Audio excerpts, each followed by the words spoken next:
Subscribe करें और देखें एक दिल दहला देने वाली हॉरर स्टोरी।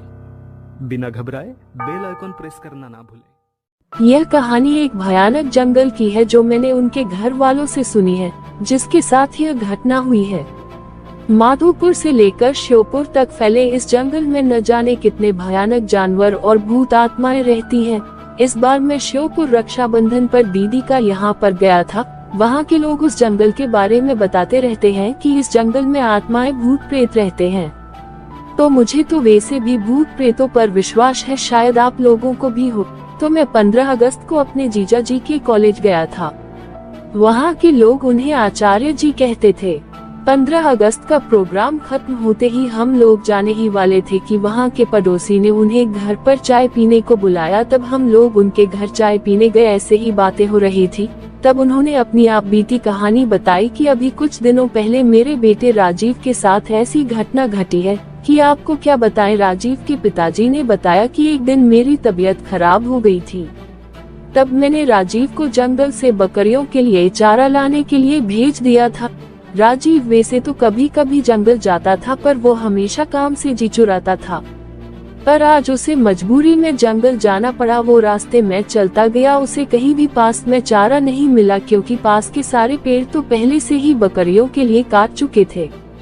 वो जंगल के और अंदर चला गया। वो घने जंगल में पहुंच गया, जहां पर बहुत पास पास पेड़ खड़े हुए थे।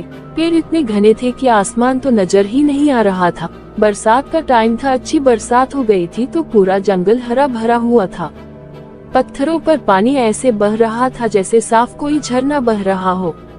पहाड़ों से नीचे की ओर आता हुआ पत्थरों पर साफ पानी बह रहा था। वहाँ पर इतनी शीतलता थी कि उसकी देखते ही थकान दूर हो गई। उसने सोचा कि पहले मैं थोड़ा आराम कर लूं, फिर मैं पत्तियां काटकर घर चला जाऊंगा। थोड़ी देर ही हुई थी उसे सोए हुए। उसने सपना देखा कि वह चारे के चक्कर में बहुत दूर आ गया है और वह रास्ता भूल गया है।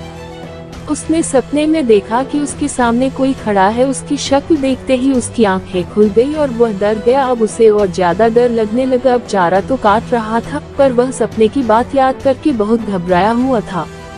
उधर सूरज भी ढलने वाला था। उसके हाथ दूर दूर तक किसी की भी आवाज सुनाई नहीं दे रही थी। वह जल्दी जल्दी पत्तियां काट ही रहा था कि उसे आपस में बातें करते हुए एक आवाज सुनाई दी। उसने सोचा कोई आदमी होगा तो मैं उसी के साथ घर चला जाऊंगा। उसने जल्दी से पत्तियां बांधी और वह आवाज आ रही थी उधर की ओर चल दिया पास, पर उसने यह ध्यान नहीं किया कि वो आया किधर से है और किधर जा रहा है। वह उल्टा जंगल में घुसता चला गया। आवाज और साफ सुनाई देने लगी तो वह और आगे बढ़ा। उसने देखा कि दो लोग आपस में बातें कर रहे हैं और उनकी पीठ दिखाई दे रही है। उसने उनके पास जाकर बोला, क्या तुम मुझे घर जाने का कोई छोटा रास्ता बता सकते हो? इतना उसने कहते ही वो दो लोग उसके सामने से ऐसे फुर हुए कि वहाँ कोई था भी या नहीं। उनके गायब होते ही उसके पसीने छूट गए और वह बेहोश हो गया। जब उसे होश आया तो वह क्या देखता है कि वो सपने वाला आदमी उसके सामने खड़ा है। बड़ी बड़ी लाल आंखें, दांत बाहर निकले हुए ऊपर से नीचे तक, इतना भयानक कि वह डर गया और पागल सा होकर भागने लगा। उसने देखा कि एक भालू उसकी ओर भागता हुआ आया और उसके ऊपर झपटा। उसे लगा कि अब नहीं बचने वाला। उसके तो होश ही उड़ गए। वह एकदम बैठ गया और वह भालू ऊपर से निकल के नीचे गिरते ही वह आदमी बन गया। उसके गाल पिचके हुए, हाथ टेढ़े और पैर उल्टे, यह लंबी दाढ़ी और दांत होठ कटकर बाहर निकले हुए राजीव तो बस उसे देख रहा था, पर उसके होश ठिकाने नहीं थे। वह वहीं पर गिर पड़ा। इधर घर वालों को चिंता हो रही थी कि अंधेरा हो गया, राजीव अभी तक क्यों नहीं आया। उसके बड़े भाई ने कहा कि अभी आता ही होगा। सब लोग जब इंतजार करके थक चुके थे, रात के 10 बज चुके थे। अब उसके भाई को लगा शायद कुछ तो गड़बड़ है।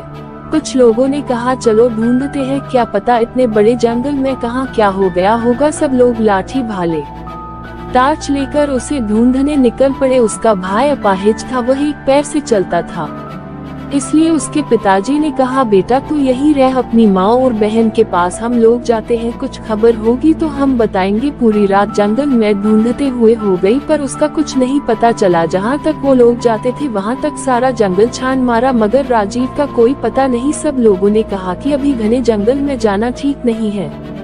अभी सुबह होते ही चले गए, अभी 4 बजे है, अभी 1 घंटे में सुबह हो जाएगी। सब लोगों ने वहीं बैठकर सुबह का इंतजार करने लगे। थोड़ी देर बाद सुबह हो गई। सब लोगों ने कहा चलो अब चलते हैं। सब लोग चल दिया आवाज लगते हुए राजीव राजीव पर। राजीव बेचारे की भूख प्यास के मारे वो हालत हो गई थी कि वह सुध बुध खो बैठा था। उसे अब यह नहीं पता कि मैं कहाँ पर हूँ।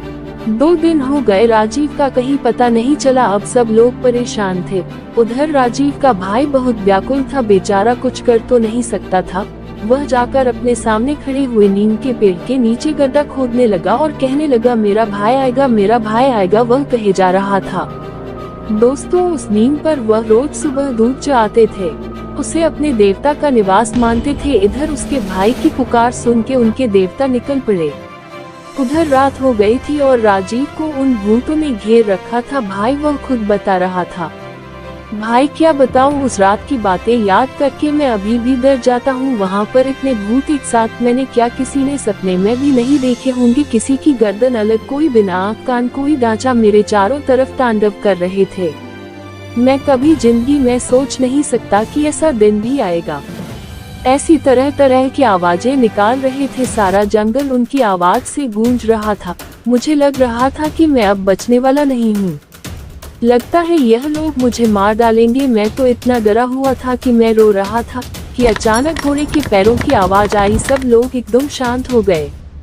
इन सब लोगों ने आस तोड़ दी कि अब हमें राजीव नहीं मिलेगा। सब लोग वापस आ गए। सारे घर में मातम सा छा गया। इधर किसी ने कहा कि किसी भगत को बुलाओ और पता कराओ कि वो अभी तक जिंदा है कि नहीं, वो लौट आएगा कि नहीं। एक आदमी वहां के भगत को बुलाने चला गया। उधर राजीव के देवता वहां पर पहुंचे, हाथ में तलवार, घोड़े पर सवार। उनको देखते ही सारे भूत भागने लगे। उन्होंने एक एक को पकड़ पकड़ के ऐसे मारा जैसे कोई हीरो फिल्म में एक योद्धा सबको काट देता है। जैसे ही उनकी तलवार उनकी गर्दन पर पड़ती वह मिट्टी में मिल जाती। यह सब राजीव अपनी आंखों से देख रहा था। तब उस घुड़सवार ने कहा कि तुम अब चिंता मत करो, मैं आ गया हूँ और सुबह तक कोई तुम्हें लेने आ जाएगा। अब तुम बेफिक्र होकर सो जाओ। उनके आने से मेरा सारा डर खत्म हो गया और मैं आराम से सो गया। इधर भगत जी आए। उन्होंने अपना ध्यान लगाकर देखा और कहा कि तुम्हारा लड़का सही सलामत है और कल आ जाएगा। तुम्हें चिंता करने की कोई जरूरत नहीं है। वहाँ पर तुम्हारे देवता पहले ही वहाँ पहुँच चुके हैं और राजीव का भाई अभी वहीं पर बैठा है और कहे जा रहा है मेरा भाई आएगा।